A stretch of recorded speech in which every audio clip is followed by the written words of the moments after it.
Poor mechanic fixed wheelchair for a bride. Mocked as too fat, she quietly rebuilt his world.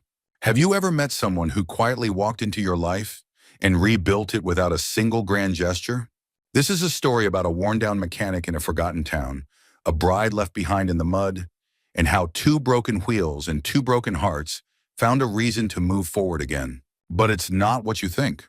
There's no dramatic rescue, no sweeping romance, just kindness, quiet moments, and a reminder that sometimes the people who change us the most are the ones who never try to fix us at all. If you believe in second chances, in healing that comes not with noise but with stillness, then stay with me. This story might just stay with you. Before we begin, if you're drawn to heartfelt stories that linger in your soul long after the final word, don't forget to subscribe to the channel and tap the bell. We share stories that heal, stories that remind us what it means to be human. Now make yourself a cup of tea and settle in, because this is the story of the mechanic, the wheelchair, and the woman who quietly rebuilt his world. The old garage sat at the edge of Maple Road like a forgotten punctuation mark, a low, square building with peeling white paint and a tin roof that echoed the moods of the sky. It was the kind of place you might miss if you weren't looking for it, and even then, you might drive past twice before realizing it wasn't abandoned. Inside, the scent of motor oil clung to the air like memory. Tools hung on pegboards with the reverence of ritual, each in its place, clean and ready. A single fluorescent bulb flickered overhead, humming softly, a tired song for a tired room. Cal Dawson worked in silence, his fingers coaxing an old alternator back to life. His hands were steady, sure. They always had been, even when the rest of him wasn't. Outside, October whispered through the trees. Wind rustled fallen leaves across the asphalt like forgotten letters, and a layer of cold clung to the glass like breath held too long. Cal didn't notice. He was tall, in the way old barns are tall, built to carry more than they should. His flannel shirt was rolled to the elbows, grease stains pressed into the fabric like old bruises. A streak of silver cut through his dark hair, more from sorrow than age. He hadn't always been this way. Once laughter had lived in his chest. Once a woman named Rachel had stood in this very garage, barefoot and laughing, balancing coffee mugs in both hands.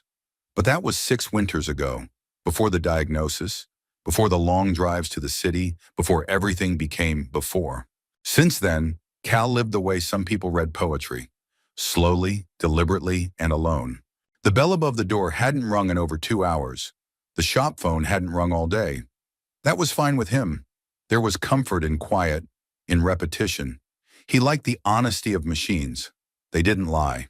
They didn't leave. If something broke, you could find the part and fix it. Simple. But people didn't come with manuals. Cal stepped back from the workbench, wiping his hands on a rag as he glanced at the clock. 6:17 p.m. Eli would be upstairs, headphones in, eyes glued to some screen, eating cereal from the box again. Cal sighed. He would try, again, to talk later. Maybe over dinner, if Eli even came down. The kettle on the hot plate began to hiss. He moved to pour himself a mug of instant coffee, pausing to rub the ache in his shoulder. It was going to snow soon. He could feel it in his joints. Then just as he brought the mug to his lips, something outside caught his eye. A flash of white across the gravel. He stepped to the window and squinted. There across the road, on the edge of the overgrown lot, sat a figure in white. Not the crisp white of new snow, but the rumpled, muddied white of something that had once been beautiful and had fallen hard. A woman in a wedding dress and a wheelchair. The wheels were caked in mud, the hem of the dress tangled and torn. She was sitting still, almost too still, like a mannequin forgotten in the rain. Her shoulders slumped forward. The wind played with her veil, lifting it in tired waves. Cal didn't hesitate. He set the mug down without drinking and grabbed his jacket. The gravel crunched under his boots as he crossed the street, his breath a mist in the chill. As he approached, he took in the details. Her hands were folded tightly in her lap, knuckles white. Her makeup had run, leaving pale trails down her cheeks. She didn't look up when he knelt beside her. The wheelchair's left wheel was loose, wobbling slightly with every breath of wind. Mud clung to the spokes, packed into the axles. One of the footrests was hanging by a single bolt. Cal crouched lower. "Mind if I take a look?" Still, she didn't answer. But she didn't stop him either. So he worked. No fanfare, no questions, just hands that knew what they were doing. He wiped the mud gently from the wheels, careful not to touch her legs unless absolutely necessary. He checked the brake locks, tightened the loose bolts with a wrench he always kept in his jacket pocket. Each movement was deliberate, not because he was unsure, but because she deserved gentleness. When he finished, he stood and looked into her face for the first time. She was young, maybe early 30s, but the lines at the corners of her mouth spoke of someone older. Not in years, but in disappointments. Her eyes were dark, haunted but defiant, like someone who'd learned how to stay afloat in deep water. "I've got a garage just there," Cal said, nodding to the building. "It's warm. You're welcome to sit inside a while. Looks like it's going to rain." She didn't speak, but her eyes flicked toward the building, then back to him. And after a long, loaded pause, she nodded once. Cal exhaled through his nose. Not relief exactly, but something close. He stepped behind her and began to push, slowly, carefully, mindful of the uneven gravel and her silence. The air was heavy with the smell of wet leaves and something else. The raw scent of a moment you knew would change things, even if you didn't know how. As they crossed into the garage's warm, quiet space, Cal reached over and flipped the small lamp on his workbench. Its soft yellow glow filled the room like a sigh. He pulled a stool near the heater, offered her a blanket, and set a clean mug of hot soup, not coffee this time, in front of her. She still didn't speak, but she took the mug. He didn't ask why she was there or what had happened. He simply sat a few feet away and returned to his work, pretending not to glance over every so often, pretending not to notice when her shoulders finally relaxed. Just a little. Outside, the wind began to rise. Inside, two strangers sat in quiet, not knowing that silence, the right kind, is sometimes the first kind of hope. She didn't say her name. Not when Cal guided the wheelchair up the narrow ramp into the garage. Not when he handed her the blanket. Not even when he brought over the small ceramic bowl of soup. Chicken and wild rice, still steaming, the kind Rachel used to make on cold days when they both pretended winter couldn't get in. She took it wordlessly, cradling the bowl in her palms like something she wasn't sure she deserved to hold. Cal didn't push. He'd learned that lesson a long time ago. Some people talk when they're ready, others never do. The important thing was to make space for both. The garage took on a hush, like a chapel at dusk. The only sounds were the quiet clink of his tools and the occasional crackle of rain starting to fall on the tin roof above. Soft at first, like a whisper, then steadier, more insistent. Outside, the world turned to gray. Inside, the light over Cal's workbench painted the shadows in gold. She sat by the heater, the blanket draped across her lap, hair damp and curling near her face. Her makeup was mostly gone now. What remained was raw, unfiltered, real. Her wedding dress, mud-stained, bunched awkwardly beneath her, gave her the look of someone caught in the wrong dream. A princess who'd wandered too far from the storybook. Cal went back to his workbench, the rhythm of the task grounding him. He cleaned his tools slowly, wiped them down, aligned them like a ceremony. His back was to her, but he could feel the heaviness of her presence, the way someone does when another person is thinking too loudly. "You didn't ask," she said finally. Her voice was low, rough from crying, from silence. Cal didn't turn. "Didn't think you wanted me to." A pause, then, "Why help me?" He set a wrench back into its cradle before answering. "Wheel was bent. Brake was loose. You were cold." She let out a breath. "That's not an answer." "It's mine," he said simply, finally turning to face her. Their eyes met. Hers were dark, almost black, ringed with exhaustion and something else. Something like the last edge of anger, or maybe the first spark of fear. "I've had people look right through me," she said. "Even before this." She gestured vaguely toward the wheelchair. "But today, it was like I was invisible and monstrous at the same time." Cal didn't answer. He didn't know how. So he walked to the corner and picked up a pair of house slippers, his wife's old ones, wool-lined, worn but clean. He knelt in front of the chair and offered them gently. "You don't have to keep those on," he said, nodding at the satin heels dangling awkwardly from her feet. "They don't look like they were made for gravel and rain." She stared at the slippers like they were a relic from a world she no longer belonged to.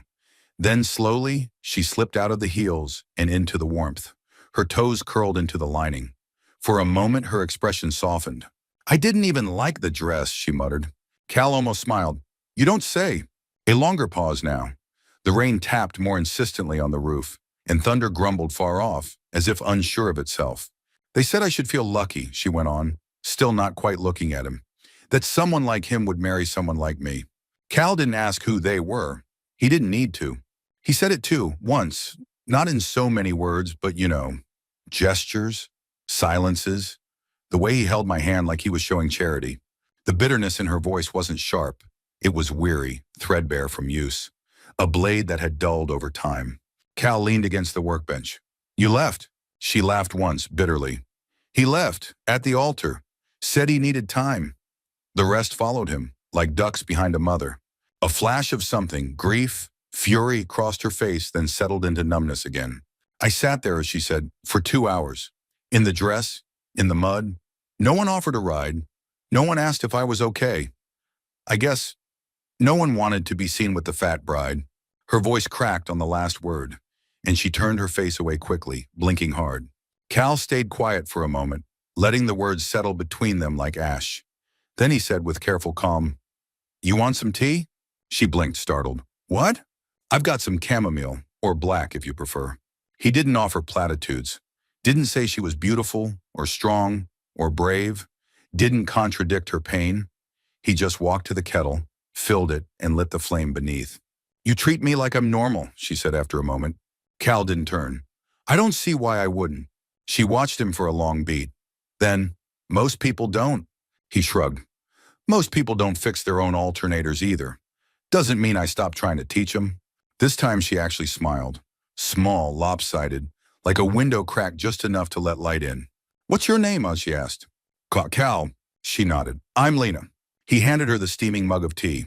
Their fingers didn't touch, but something passed between them all the same. A silent agreement. A pause in the storm. She sipped. He sat nearby, not close enough to crowd, just near enough to anchor.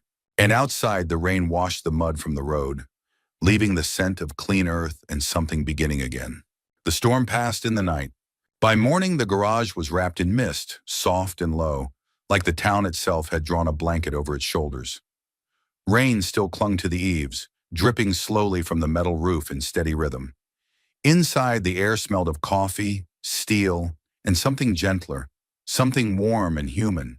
Lena woke to the hum of machines, but not the harsh clang of work, more like a lullaby in iron and grease. She sat quietly in the blanket Cal had given her, legs tucked neatly beneath the layers of her dress. The satin was wrinkled beyond repair, the lace at her sleeves torn. Her hair was matted slightly from sleep, and her eyes bore the puffiness of tears long since dried. But for the first time in days, perhaps weeks, she didn't feel like a spectacle. Just a person in a chair, in a garage, with the smell of breakfast hanging in the air. Cal was already at the stove, a makeshift hot plate tucked beside his tool bench. A pot of something bubbled gently. He moved with the quiet precision of someone who had learned to survive through rituals. Coffee, bolts, broth, repeat. He glanced over his shoulder. You like eggs? Lena blinked. Yeah, I guess. Scrambled okay? She nodded. He cracked 2 into the skillet without another word. No small talk, no probing, just breakfast. The silence between them wasn't awkward. It was companionable, like the kind shared between old friends or people who'd both known loss too well to fill space with needless sound. Lena had lived through enough forced conversations to recognize the rare comfort of someone who didn't need her to perform. She watched him work, the way his shoulders moved, the way his hands were sure but unhurried. His face was unreadable, the kind of expression forged by long days and quiet disappointments. He didn't flinch from her gaze, but he didn't linger in it either. When the eggs were done, he plated them with toast and a bowl of the soup from last night. Still warm, still healing. He brought it to her without ceremony. I didn't know how hungry I was, she murmured, half to herself. That's usually how it works, he replied, then sat a short distance away, sipping his coffee from a dented thermos. They ate quietly. The rain had stopped completely now. Birds chirped uncertainly, testing the air as if unsure the storm was really over. After a while, Lena looked up. Do you always do this? Cal raised an eyebrow. Scramble eggs? No, she smiled faintly. Let strangers in. Share soup. Offer blankets to muddy brides in broken chairs. He considered that for a moment, then shrugged. Not often, but I've learned not to ignore what's in front of me. She studied him. And what did you see when you looked at me yesterday? A broken wheel, he said, and someone who needed to be warm. Lena looked away, blinking hard. You make it sound simple. Most things are. It's people that complicate them. The words hung in the air for a moment, then settled into quiet understanding. From upstairs, the faint thud of footsteps echoed. Slow, hesitant. Lena turned toward the sound. You live alone? Cal followed her gaze. Not exactly. My son Eli, 16. Doesn't come down much. She nodded, not pushing. The boy hadn't shown himself yet, but there was something in Cal's voice, a tenderness edged with weariness, that made her think the silence upstairs ran deep. I didn't see his room. Back corner, he likes quiet. She paused. Like you. Cal sipped his coffee. Not sure he had much choice in it. Lena didn't respond. She didn't need to. Silence, she understood, wasn't always chosen. It was sometimes what grief left behind when it took all the words. She wheeled herself a little closer to the window. Outside, the world looked newly washed. The trees shimmered with leftover rain, and the puddles reflected patches of sky peeking through low clouds.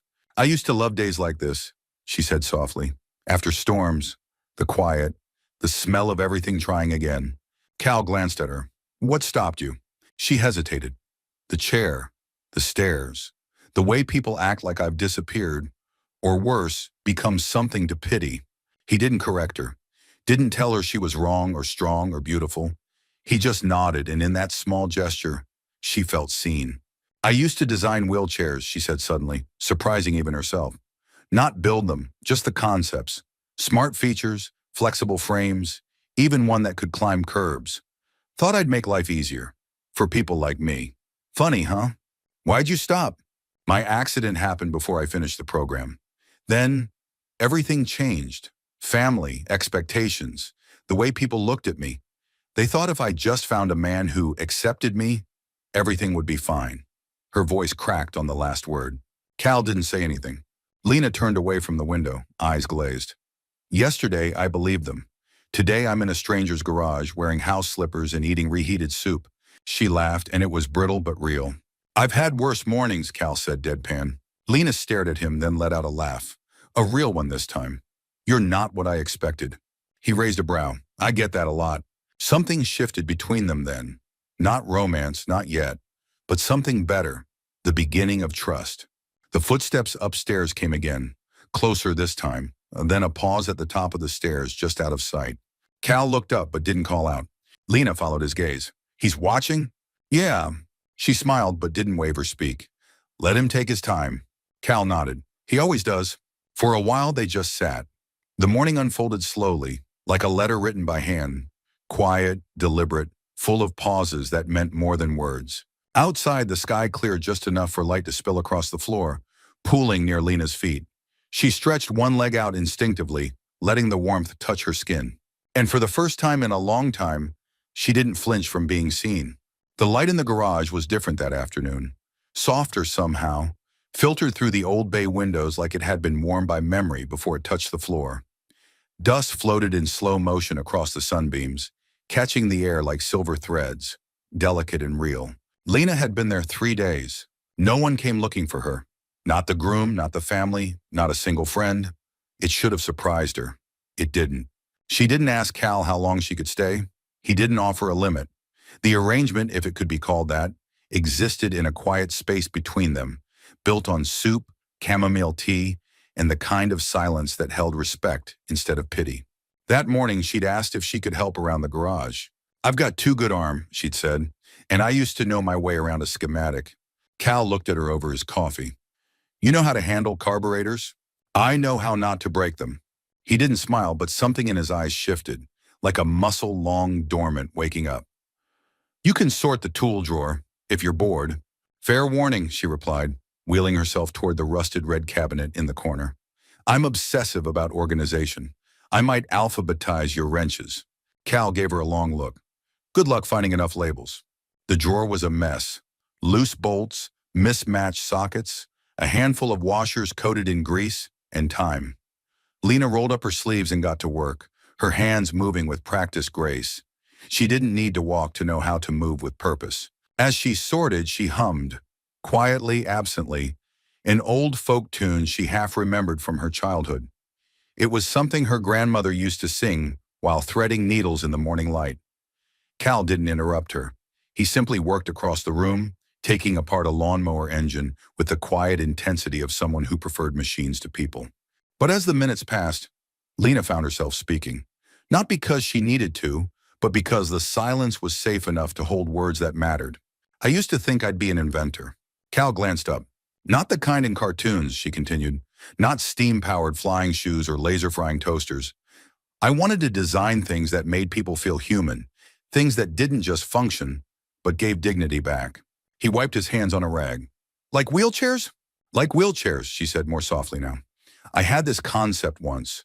Pressure-responsive cushions, built-in temperature regulation, shock absorbers in the wheels. Not flashy, just kind. But then, she didn't finish the sentence. She didn't have to. Cal set down the wrench slowly. What happened?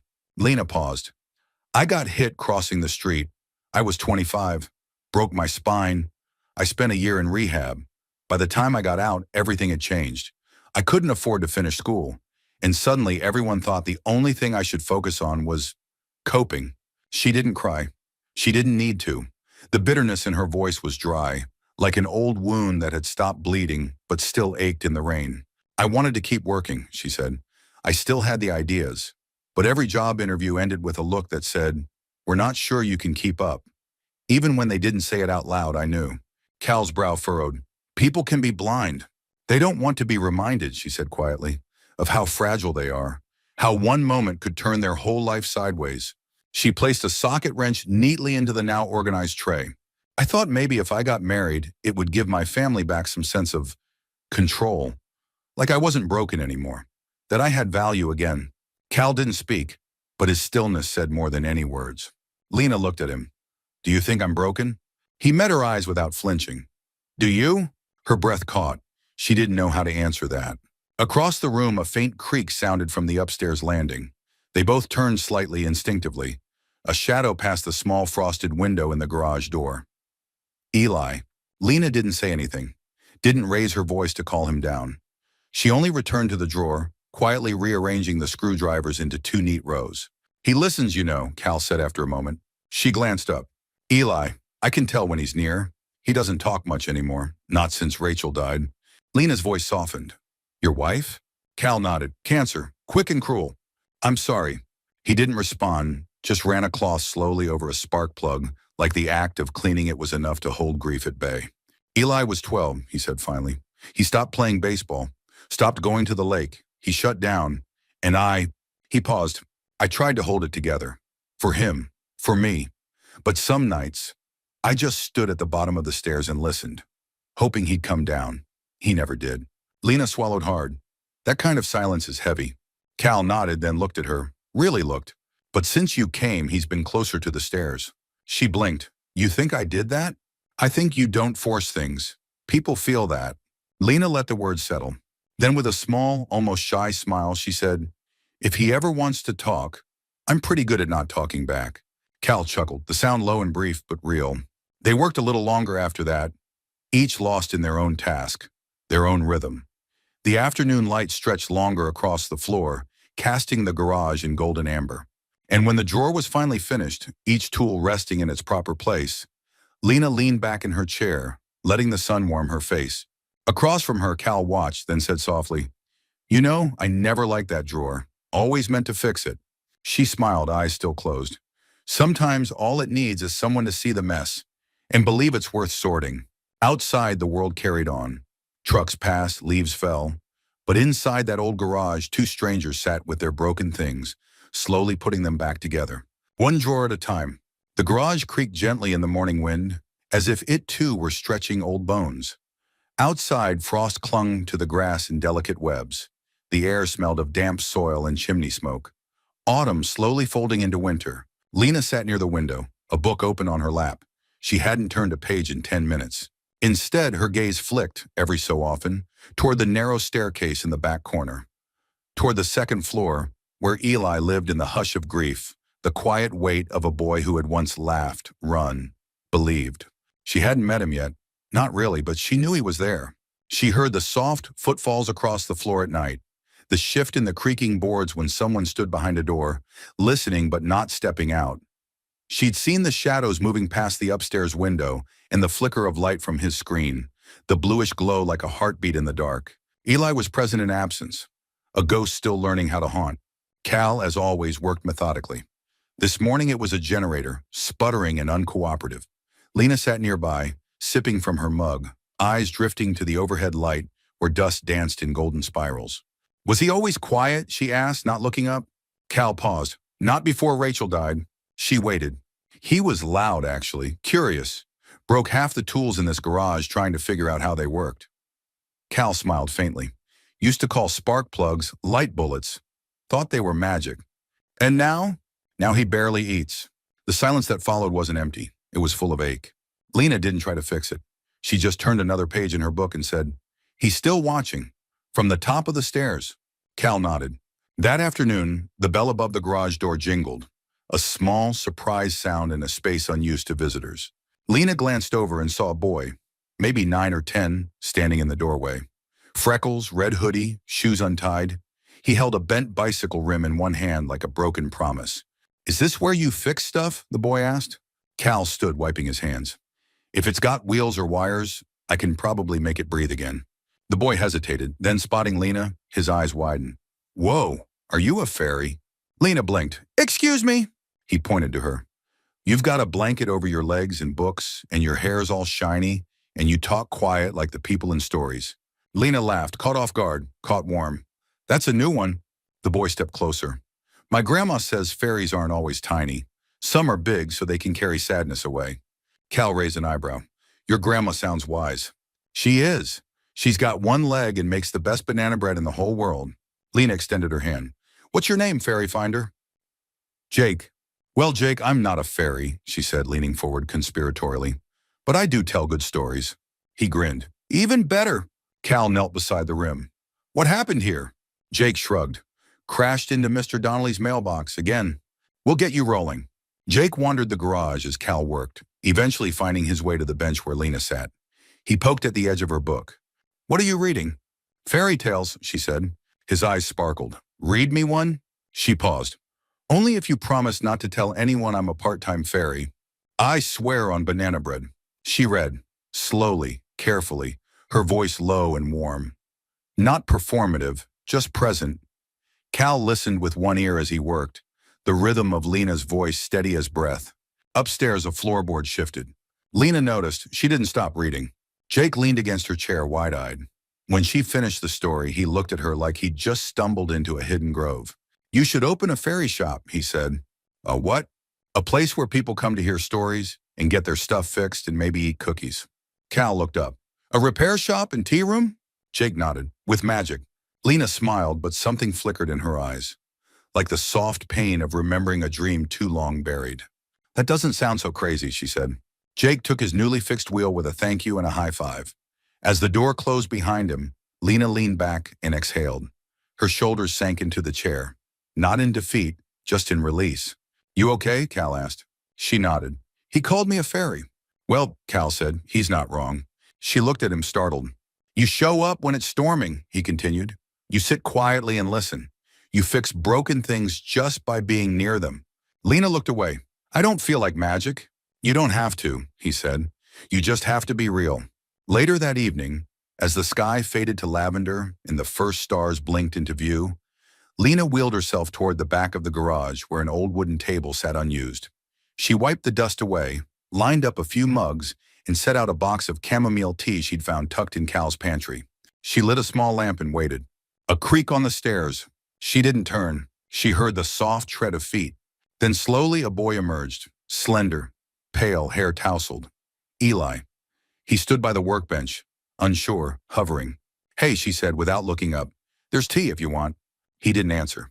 But 10 minutes later, a second mug disappeared from the table. Lena smiled to herself and poured another. She didn't speak. She didn't need to.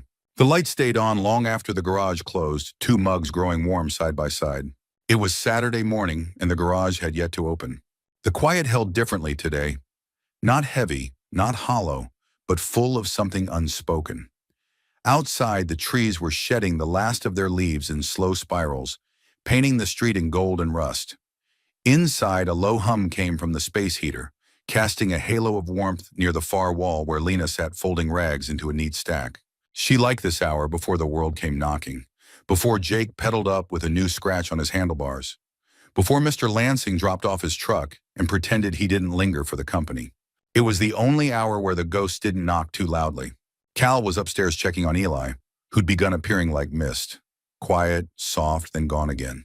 Since the tea, since Lena, since something cracked just wide enough to let a little boy look out again. Lena turned toward the supply shelves looking for a fresh towel. She wheeled herself past the workbench, past the stack of used filters, to the bottom cabinet, an old metal drawer she hadn't seen opened yet. The handle stuck slightly as she tugged, reluctant like it held something private. Inside, neatly folded beneath a cloth cover, was a dress. Not just any dress. It was pale blue, the kind of blue that belongs to faded summers and old love songs. Sleeveless, tea-length, simple, elegant, utterly out of place in a garage full of socket wrenches and engine parts. Lena didn't touch it. She only stared for a long time, heart tightening with something both familiar and foreign. She knew what this was, not because she recognized the dress, but because she recognized the weight. The weight of something kept not for use but remembrance. The sound of boots on the stairs broke the stillness. Cal descended with his usual quiet pace, rubbing the back of his neck. He saw her by the drawer and stopped. Their eyes met. Lena gestured gently. "I didn't mean to pry." Cal said nothing for a moment. Then he stepped closer and looked down at the fabric. "That was Rachel's," he said. His voice was low, gravel and memory. "She wore it on our anniversary one year. We didn't go anywhere fancy, just the diner. But she said it made her feel like the kind of woman in old movies, where everything feels slower, more romantic." He reached into the drawer and touched the dress with the back of his fingers. Not caressing, just contact, like proving it was still there. "She died 6 years ago," he said, "but I kept it. Not for the fabric, not even for her. I think I kept it to remind myself I once loved someone that much." Lena nodded, her voice quiet. "I used to have a coat, red wool, too bright for the city, but I wore it anyway. It made me feel brave. I left it in the hospital the day they told me I wouldn't walk again." She didn't say why. She didn't need to. The space between them held that kind of truth, the kind that didn't ask for explanation, only presence. Cal knelt beside the drawer, slid it closed slowly, gently, as if not to wake something sleeping inside. "Do you ever think about throwing it out?" Lena asked. "Sometime," he said. "But then I realize it's not the dress that hurts. It's what I remember when I see it. And if you forget," he looked at her, "then I hope someone else remembers. That she existed, that she loved." Lena's throat tightened. She wheeled back a little, giving him space, but he didn't seem to need it. "I don't think grief ever leaves," he said. "It just changes shape." Lena looked down at her lap, her hands folded like prayer. "I used to think if I lost enough weight, people would stop seeing the chair first." Cal didn't move. "But now I think maybe what I wanted was to be seen without having to perform. To just be." Cal nodded, eyes steady. "You are." Those two words landed like warmth on cold stone. She didn't thank him, not out loud, but something in her shoulders softened. He turned, walked back toward the workbench, then paused. "You want to help me change the oil on Mrs. Baxter's Buick?" She blinked, surprised. "You're letting me near a Buick? You organize the tools better than I ever did. Might as well earn your ferry title." She laughed, the sound rising like a bell. They worked side by side, her gloved hands steady on the wrench while Cal coached from the other side of the hood. Grease smudged her forearm. A strand of hair slipped from her braid. She didn't brush it away. When they finished, Cal leaned against the bench and opened 2 glass bottles of root beer. He handed one to her. "You drink this with Rachel?" she asked. "Every Friday." She said it was her way of rebelling against adulthood. Lena clinked her bottle against his. "To rebellion, then." They drank in silence. Later, just before dusk, Cal went to close up the garage while Lena swept the front steps. A breeze kicked up, scattering brittle leaves across the gravel. She paused, breathing in the scent of oil, tea, and old wood. She thought about the dress in the drawer, the red coat she left behind, the boy upstairs who listened from behind doors. Then she smiled. Not because everything was better, but because, for the first time in a long time, it didn't have to be. The cold had taken on a sharper edge overnight. It was the kind of chill that slipped beneath doors and settled into the bones of old buildings. Of old men too, Cal figured, as he rubbed his shoulder on the walk to the mailbox. The garage was quiet, wrapped in its usual rhythm, heater humming low, Eli still upstairs, Lena wiping down the tool bench with slow, thoughtful strokes. Then the car pulled up. Not a truck like most around here. Not a rusted sedan with cracked taillights and a busted radio. This one was black, polished, silent as it came to a stop in front of the garage. A town car. Big, unmistakably expensive. Cal stood still, mail forgotten in his hands. The back door opened and an older man stepped out. He wore a long wool coat, charcoal gray. His shoes didn't crunch on gravel. They whispered. His eyes scanned the garage, then settled on Cal. There was something sharp in the man's posture, something that had never needed to ask for permission. "Mr. Dawson," he asked, voice smooth and quiet. Cal nodded warily. "I believe you've been helping someone very dear to me." A silence stretched. Then Lena's voice behind him. "Dad." Cal turned. She was at the doorway in her chair, eyes narrowed, back straight, not in fear but readiness, like she'd been expecting this moment and already decided how it would go. The man took a step forward. "Lena, thank God." "Spare the theatrics," she said, and her voice, though calm, had a weight Cal hadn't heard before. "Why are you here?" "To bring you home." "I'm already home." He glanced at the garage, at the grease-streaked floor, the worn workbench, the rusting tools. Something in his jaw tightened. "This isn't a place for you." "It is now." Cal stepped back, instinctively giving them space. But Lena reached out a hand, not for protection, but connection, and her fingers brushed Cal's wrist as if to say, "Stay." "You left your wedding," her father said, quieter now. "You embarrassed your fiancé, your family, yourself." "I was left," she corrected, her voice even, "and frankly, I'm relieved." The man looked at her for a long time, and Cal saw something flicker behind the steel. Grief, maybe. Regret, worn down by pride. "I didn't come to argue," her father said. "I came to say thank you." Cal blinked. "Excuse me?" "You found her," the man said, turning to Cal. "You gave her shelter, dignity, when no one else did. That matters." He reached into his coat, pulled out a slim envelope. "I'd like to offer compensation." Cal's hands didn't move. "Not necessary." Lena wheeled forward, placing herself between the two men. "He didn't help me for money, Dad." Her father sighed.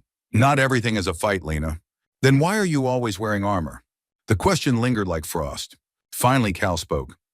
"She's been organizing my garage, reading to kids, helping my son come out of his shell. That's not a debt to be paid." The man hesitated. Then he slipped the envelope back into his coat. "I see." He glanced around again, eyes falling on the old red cabinet by the wall, the tea kettle Lena insisted on keeping plugged in near the power drill. His gaze softened. "She used to draw sketches on napkins," he said, voice quieter now. "When she was a kid, designed a prosthetic arm for her cousin's teddy bear when it lost a limb. She said, even stuffed animals deserve dignity."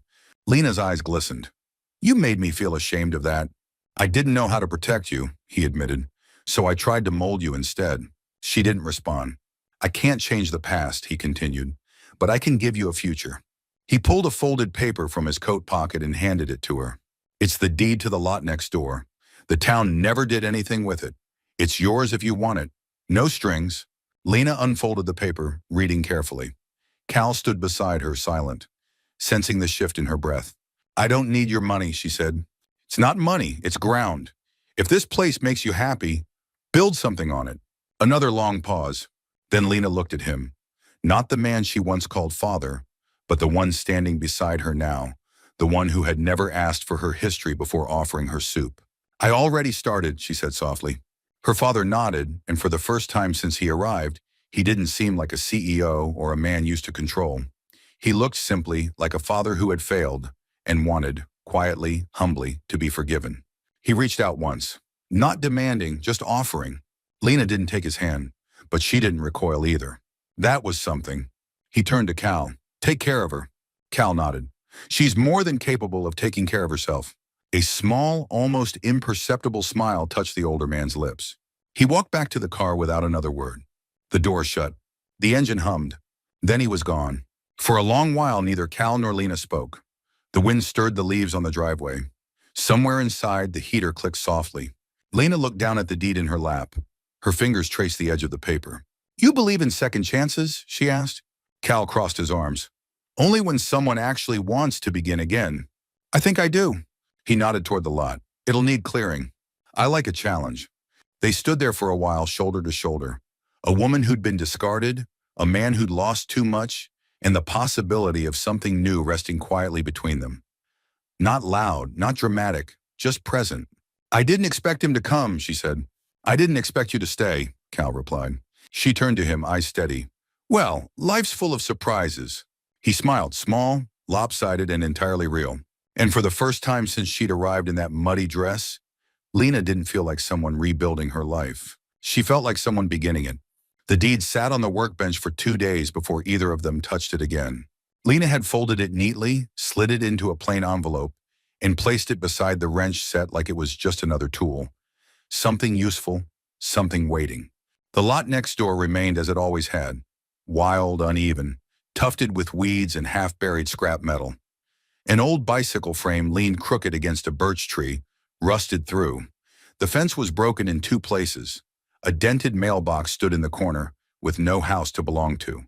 But in the light of early morning, when the mist burned off and the sky softened into something resembling spring, even in November, it looked like possibility. Lena stood beside the open garage door, wrapped in her long coat, a knit cap tugged low over her ears. She held a mug of black tea with both hands, letting the steam warm her face. Cal stood beside her, leaning against the doorframe, a screwdriver tucked behind one ear like always. Neither spoke for a while. Then she said, "I don't think I've ever been offered land before." Cal sipped his coffee. "It's not a bad lot. It's not much of anything. Yet." That word hung in the air, simple, small, but full of weight. She glanced sideways at him. "You ever thought about expanding the garage?" "Thought about closing it once," he admitted, "back when things got quiet. Before all this." She didn't press, but her silence invited him to go on. "I couldn't keep up with the bills after Rachel passed," he said. "Didn't have the heart to advertise. Town thought I'd already shut down. I just kept showing up, kept the door unlocked in case someone wandered in." He looked down at the mug in his hands. "Funny thing is, the day I almost closed it for good, Eli left a wrench on the counter. No note, just the wrench. Like he was saying, 'Don't give up yet.'" Lena's gaze drifted back to the lot. "What if," she said slowly, "we didn't expand the garage?" Cal raised an eyebrow. "You planning a chicken farm out there?" She grinned. "No, but what if we made something different?" She gestured with her chin toward the patch of land. "A place for people like me, like Eli, like Jake's grandma. People who've been told they take up too much space, or not enough. A shelter? Not quite. Something warmer.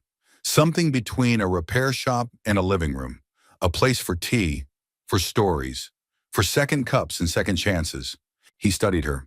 "You're serious." "I'm always serious when I talk about tea," she said with a smile, then softened. "But yes, I mean it. I want to build something that doesn't exist yet. A space that doesn't ask people to fix themselves before being welcome." He looked back at the lot. "You'd call it what?" She paused. "Tea and tools." Cal blinked. "You just made that up." "On the spot," she said proudly. "Catchy, right?" He tried to hide his smile behind the rim of his mug, but failed. She continued, "I don't need the land to prove something to my father, and I don't want it out of guilt. But if I say yes to it, I want it to mean something." Cal nodded slowly. "So say yes." "I'm scared it won't work." "That's how you know it might be worth doing." A soft breeze moved through the open door, stirring the papers on the workbench and bringing in the smell of pine and distant chimney smoke. Lena felt her shoulders relax, not from certainty, but from the strange relief of naming a dream out loud. Later that day, they began clearing the edges of the lot. Nothing dramatic, just a rake here, a bag of trash there. Cal dug up the old bicycle frame and set it aside, and Lena wheeled along the perimeter, sketching rough ideas in a notepad. An open porch, low ramps, wide windows, shelves for books and mugs with mismatched handles. They didn't rush. They didn't need to. By sunset, they were both dusty and tired. Cal had a new scratch on his hand. Lena had dirt under her fingernails. They sat on the back step of the garage, eating sandwiches Eli had left in the fridge. Peanut butter, thick and clumsy. Lena took a bite and smiled. "He's warming up." Cal nodded. "He left a comic book on the table last night." "An offering? Maybe, or bait." They both chuckled. Then Lena's expression turned thoughtful. "You know, when I was younger, I thought starting over meant erasing everything, like burning it down and building from scratch." She looked out across the darkening lot. "But maybe starting over just means choosing again, with more heart this time. Cal didn't reply, but he reached over and handed her a clean shop rag, gently brushing a leaf from her shoulder before leaning back against the step. Above them, the stars began to appear. Not many, just enough. A simple sky, a quiet lot, a garage with the lights still on. No ribbon, no applause. Just a gift, freely given, finally accepted. By the time the first snow dusted the roof of the old garage, the lot next door no longer looked abandoned. The weeds were gone, replaced by a gravel path edged in salvaged bricks. Cal had laid them himself one by one, with Lena reading aloud from the porch. Essays, recipes, parts of a tattered manual on antique toasters. Whatever she could find in the donated books box from the library. Where the broken fence had stood, there was now a hand-painted sign in clean block letters. Tea and Tools Repairs, Rest and Refills.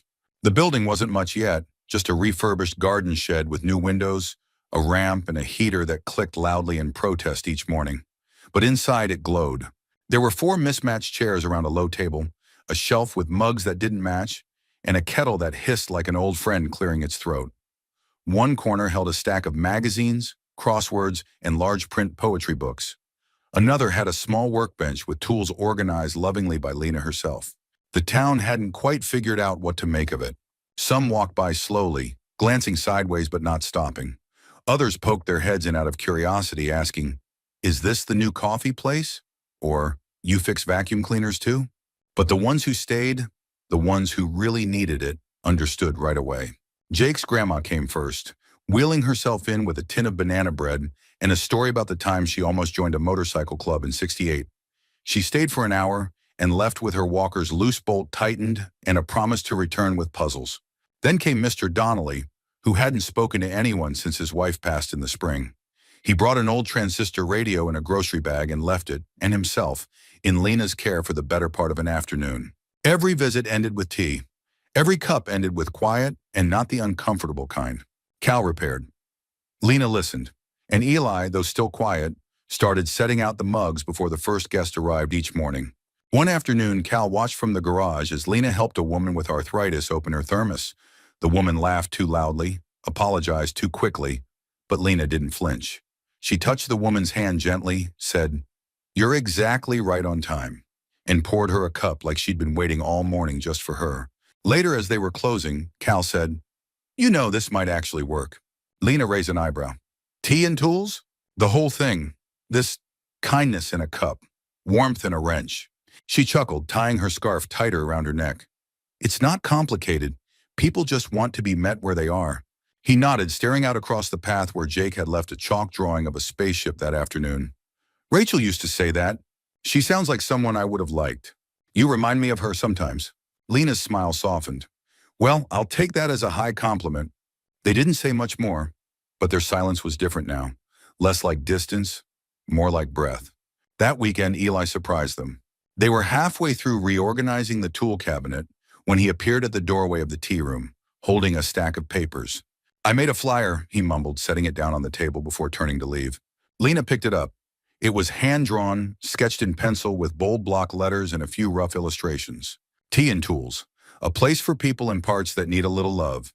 Hot drinks, small repairs, and big listening, all welcome. Cal turned it over, reading in silence. Lena looked up. "Eli, this is beautiful." He shrugged, eyes on the floor. Didn't have anything else to do. "You want to print a few?" Cal asked. Eli nodded, almost imperceptibly. "I can post some at the school, the library, maybe the diner." They let him go without fuss. But when he was gone, Cal's hand lingered on the flyer a little longer than necessary. "You know," he said, "it took me a year to get him to say more than 2 words to the mailman." Lena smiled, tracing the sketch of a teacup in the corner. "He's saying plenty now." That evening, Lena brewed a special batch of spiced apple tea. She wrote a small note on the chalkboard by the door. "Today's brew, for warmth you forgot you needed." And people came. Slowly but steadily. They came with broken can openers and leaking thermoses, with arthritic hands and old photographs, with stories they hadn't told in years or maybe ever. They came because the place smelled like cinnamon and WD-40, because the light through the front window felt honest, because when Lena asked, "How are you today?" she actually waited for an answer. And they stayed because someone fixed what they brought, be it a frayed cable or a splintered heart. That night, long after the last chair had been pushed in, Cal stood at the edge of the cleared lot and looked out at the sky. It was dark, but not empty. Stars peeked through thin clouds. The snow hadn't come again, but the air hinted at it. Lena stepped beside him, pulling her coat tight. She didn't speak right away. Then she said, "I didn't think I could be part of something again. Not really, not after everything." "You didn't just join something," Cal said. "You made it." She was quiet a moment. "So did you." They stood like that, shoulder to shoulder, not needing anything more. Behind them, the light in the tea room glowed on, just for a little while longer. It began with a crown. Paper, crooked, and made from an old napkin. Jake had crafted it, scissors in hand, tongue poking from the corner of his mouth like a miniature architect, and insisted Lena wear it all afternoon. "For official fairy business," he'd explained solemnly. Lena had tried to protest, but when she caught her reflection in the tea room's window, blanket over her lap, steam curling from the cup in her hand, and the wonky crown perched on her head like a misplaced halo, she had to admit it felt right. So she wore it. And when the older folks came in that day, Mrs. Baxter with her ancient toaster, Mr. Donnelly with nothing more than silence, they smiled at the sight of her and said, "What's the occasion?" Lena always gave the same answer: "I've been promoted," to what she never said. That afternoon, Cal found her mid-story, surrounded by 3 kids, 2 seniors, and Eli standing in the corner, arms crossed but listening, really listening. She was reading from an old children's book about a hedgehog that couldn't hibernate because he drank too much tea. Every voice in the room was waiting on her next line. And then she laughed. Not the small, polite chuckle she'd given over mugs of chamomile. Not the dry, amused huff she'd used when Cal made a rare joke, but a real laugh, deep, unguarded, belly-shaking. It came out of her so suddenly that she startled herself. The room echoed with it. Cal froze in the doorway. Eli looked up, and Jake beamed, whispering, "Told you she was a real fairy." Lena wiped tears from her eyes. Sorry, I just... Oh, that hedgehog has no business drinking 5 cups of peppermint tea." The room erupted again, laughter like sunlight breaking through a long stretch of cloud. Even Eli cracked a grin. When it quieted, Cal stepped in and said, "I think the crown's gone to your head." Lena grinned, "And it's about time." Later, when the crowd had thinned and the tea room was back to its warm stillness, Lena found herself sitting beside Cal on the porch steps, the crown now resting beside her like a medal of honor. "You heard it," she said. "I did." She looked at him sideways. "I haven't laughed like that in years." "I know." They sat in silence for a moment, the kind that didn't need filling. Then Cal said, "It suited you." "What did?" "The joy." She looked away, blinking against the wind. "You've been good at hiding," he added gently. "Not pretending, just shielding." "I didn't want to be someone's inspiration story," she said, "or their pity project. I didn't want to perform for people's comfort, so I figured if I stayed quiet, no one would try to fix me. I never thought you were broken." She met his gaze. "That's why I stayed." Inside the garage, Eli was organizing sockets by size. Cal watched him through the window, focused, patient, quietly humming something under his breath. "He's different lately," Lena said. "He's lighter," Cal replied. "Do you think he's healing?" Cal considered. "I think he's remembering how to hope." It paused. Then softly, Lena said, "I think I am too." The next day, the community gave back. It started with Jake's grandma, who brought a basket of freshly baked ginger cookies for fairy strength. Then came the pastor from the local chapel, who offered folding chairs and tablecloths for free. By evening, someone had left a box of vintage teacups at the doorstep with a note. "Use these for the brave ones." Lena lined the cups on a shelf and stared at them for a long time. "I don't know how to deserve this," she whispered. Cal behind her said, "You don't have to, just accept it." That night, Eli joined them at the table. No headphones, no hoodie pulled up. He poured tea for himself, asked if he could stay, and he did. They played cards.